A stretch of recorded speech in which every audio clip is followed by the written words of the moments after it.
Okay, hi everyone, welcome back, and in today's update we are going to dive into something seriously futuristic coming out of internet computer, and you guessed it right, it is called Caffeine AI. And I know I have been talking about it recently way too many times, but in this video published by Definity, we are seeing a lot of fascinating stuff, and I'm going to argue most of it actually went under the radar. So let's just actually have a quick look at this part of the video. We're still doing very simple. Let's just create another one while we're doing this. So create a tennis lesson booking app for a tennis coach. Okay, see that? Oop, it's gone straight away. All right, back to the tennis booking app. Here we go. Ooh, so this is interesting. So this one's got a login, which is nice. So we go here. We've got an internet identity set up.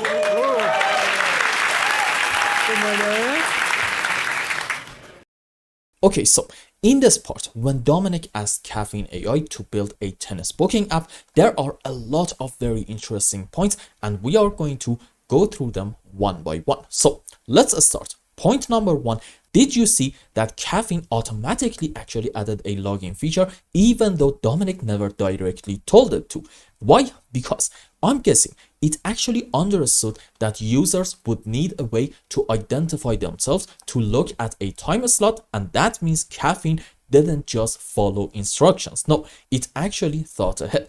It realized that, hey, if people are gonna book courts, then okay, they need individual IDs. So basically, let me add a logging function. That is a big step in contextual awareness for AI, meaning in this case, Caffeine didn't just generate some code. No, it actually understood the product logic. So this was a very, very interesting point that jumped out to me. So already right out of the gate, we are seeing signs of, I'm not gonna say next gen AI, but definitely an improved AI that can think like a developer and a product manager at the same time. Now, point number two, and here is another cool detail.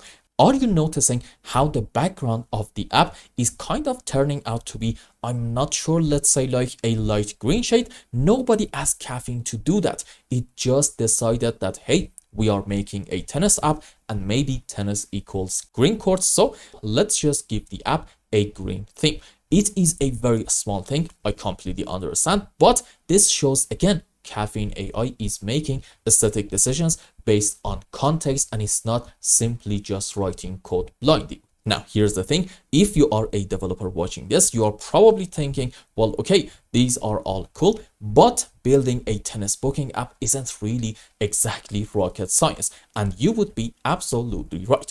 Honestly, it's not that hard to code something like this manually, but here's the deal, and it's quite important. We can only judge based on what we are shown. Just because the demo was simple, it doesn't really mean that all Caffeine can do is something like this. Now, think about it. This was a live demo in front of a broad audience, and of course, they kept it light and smooth. The goal was to show the capabilities in action without really diving into complexity that might potentially slow things down. So it's quite likely that Caffeine can actually build much more complex applications, maybe with deeper logic, integration, and the smart contract functionality, but that just wasn't the point of this specific event. It's very important to understand that. Now, point number three, even though this app looks simple, I fully agree with you, you still cannot build it for under 2 minutes, okay? Caffeine AI built this app in about, I think, 2-3 minutes. And let's be honest, as a developer, if you are like really, really good, you would probably need at least a few hours to get everything functional and clean. And this is important. Let me ask you a question. If you are a freelance dev, or maybe you are working in an agency, how much would you exactly charge for an app like this? Exactly like this. I'm gonna guess maybe no less than $500 to $700. And if you want to be optimistic, maybe even over $1,000. But with Caffeine, this entire process gets reduced to a teeny tiny fraction of the cost. And that, my friends, is the real game changer. To me, the most powerful promise of Caffeine isn't just speed or automation. No, it's actually price reduction. And look, even if there are some bugs in the early versions, who cares? As long as it can massively cut development costs, it's already a huge win, especially for startups, solo entrepreneurs, and even enterprises looking to prototype very quickly. And now here is probably, I'm gonna say, the most important point of this whole discussion.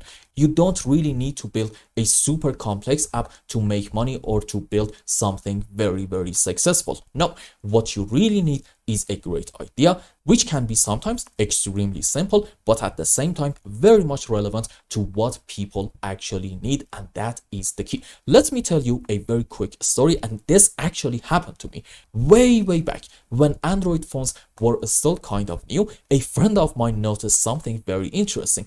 A lot of people back then were failing their driver license written test on the first try. So what he did was this: he actually built a super simple app that just simply explained the key tips and then gave users a quick practice test at the end, and that was pretty much it. Now, again, if you are a developer, you exactly understand how this app is as simple as the tennis booking app that we just saw. But guess what? Because this actually solved a real problem and it was exactly what people needed at the time, my friend ended up making, I think, I'm not sure, but I believe it was something like over $200,000 in a very short period of time just by selling that app.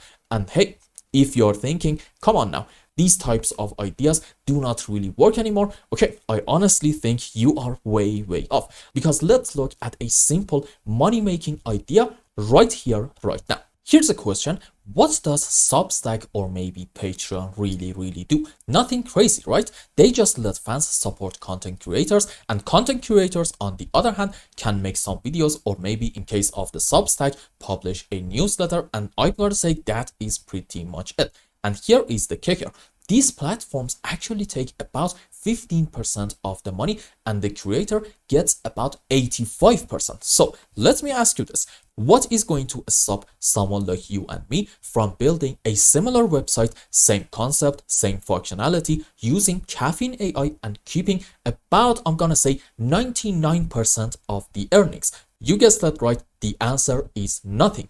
This is just one idea, and just so you know, the combined value of Patreon and Substack is close to pretty much, I'm gonna say, $1 billion, and this is huge. Caffeine makes it super easy to build these kinds of platforms, and if it enables even a very small portion of people to bring their ideas to life, then okay, that is called real adoption, that is called real growth. So let's just wrap up real quick.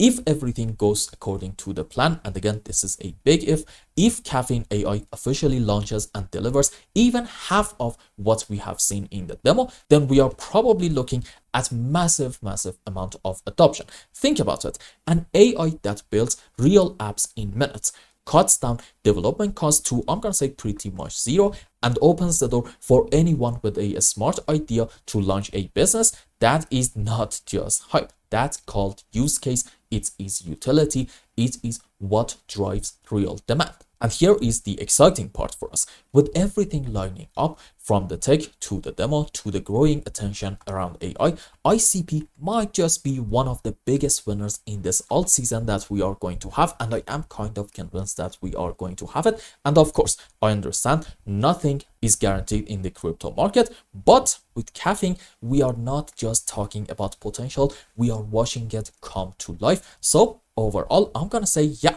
if you have been sleeping on ICP, I don't know, maybe now it's time to wake up and be real optimistic. And again, what we are talking about is absolutely not related to the short-term price action, okay? So if you want to put some comment that say, I don't know, maybe tell the price that so it can have a massive bull run right here, right now, then okay, may I suggest, please don't do that. These are absolutely not relevant, okay? These can be very effective in the mid to long term, which overall, from my point of view, means that we are going to have an absolutely magnificent bull run. So I hope I explained that well and you understood what is going on. And now let's go on the live chart and see what is happening. Okay, here we are on the live chart, and honestly, my line of thoughts for now at least hasn't really changed yet. Why is that? Because if you remember, the last time that we talked about ICP, we were somewhere around these areas, and the idea was that what we want to see is a consolidation pattern, a slow and choppy move down, followed by yet another strong move on the upside. And I completely understand this might be kind of a strong move down, but I still believe there's a good argument to be made for this whole move ending up as a correction and not an impulse, meaning after this is over, or maybe even it's over already, because in like very short time, excuse me, let's go on like 5-minute time. As you can see, you are absolutely able to find off of the lowest low like a 1, 2, excuse me, 3, 4, 5 wave impulsive structure up. So who knows, maybe this correction is already over in internet computer, but even if it's not, after it's over, we are going to have yet another big move on the upside, and I'm going to stick with this scenario as long as I'm not proven otherwise. Also, here is another argument for why from these areas, possibly even a bit lower, we may see a move up. Do you remember at the end of the previous update, we talked about this potential head and shoulder structure, and we were, I think, right around these areas, and we said it's not really confirmed yet. We have to wait a little bit more and see a pullback to the broken line, and then a continuation of the move up. And where are we right now? Who knows? Hopefully, this is going to be just a simple pullback, and what's going to happen next? Maybe we are going to continue this uptrend. Now, here's a question.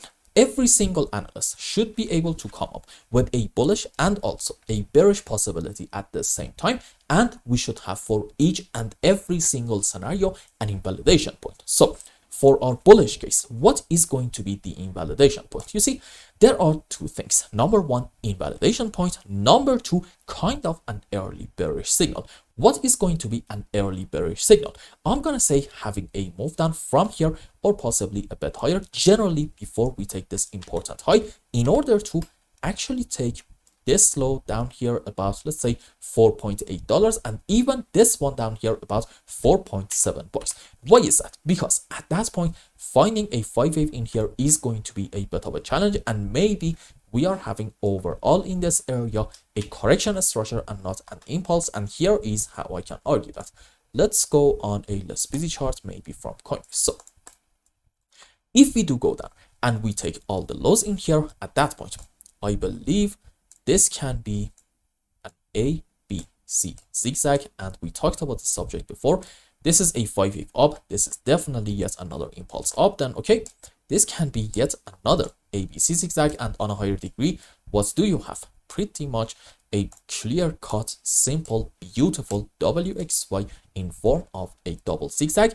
And again, if we go down and take these lows, it's not going to be confirmed, okay? It can be kind of an early bearish signal. The real confirmation of this count happening is going to be taking this low all the way down here about, let's say, $4.4. Is this going to be for now my primary case? No, not really. I'm really hoping at the moment that we are having a series of 1-2s, and for example, excuse me, let's just take this one. Okay, maybe this is going to be from here 5 wave up into a wave 1, correction for wave 2, another move into wave 3, 4, 5, and this can be another 1 and a 2, this time on a lower degree relative to this 1 and a 2, and then let's say we're going to get a big move up into wave 3, 4, 5, and even at that point, this yellow 5 wave up this time is going to be into hopefully this larger degree wave 3, correction for 4, another move up into wave 5, and so on and so forth. You know the story. There we go. So for now, I do like to consider this thing as my primary case as long as I'm not proven otherwise. And again, when will I be proven otherwise? When we get a move down and take this important low down here about $4.4. At that point, you are not going to see me saying that ICP is a short opportunity. No, that's just going to be, surprisingly enough, more buying opportunity in hope that in the mid to long term, we get an absolutely magnificent bull run. And the reason that is going to be a buy opportunity is because the risk to reward ratios, honestly, at that point are going to make perfect sense. Why is that? Let's say you want to buy ICP somewhere around the $4 area. Question, what is going to be your stop loss? From my point of view, even if you are a trader, then okay, makes sense to put your stop under the lowest low down here about $2.50. So you basically have around a $1.50 stop. On the other hand, what's going to be your target? here's the thing, even if you do not want to consider an alt season, then okay, even in that scenario, you can at least have yet another move up in order to take the highs in here. So let's say your bare minimum target is going to be somewhere around the 21.5 area. So you are having about a $1.5 sub, but on the other hand, about a $20 target. And that means your risk to reward ratio is about, I believe, 1 to 13, 1 to 14, which is absolutely insane. And if you do these types of trades long enough, I promise you, overall, you are going to end up making quite a bit of money. So I hope I explained everything well and you understood what is going on in Internet Computers chart. Anyway, if you found any value in my content, I would really appreciate if you like this video and consider subscribing to my channel and follow me on Twitter. And if you want more, maybe you want a complete analysis for your own specific crypto, or maybe you want to learn some decent TA in order to be able to make good money in the markets, you can become a member and ask me anything you want. And until the next update, I hope you have a wonderful time with your family and loved ones. Goodbye.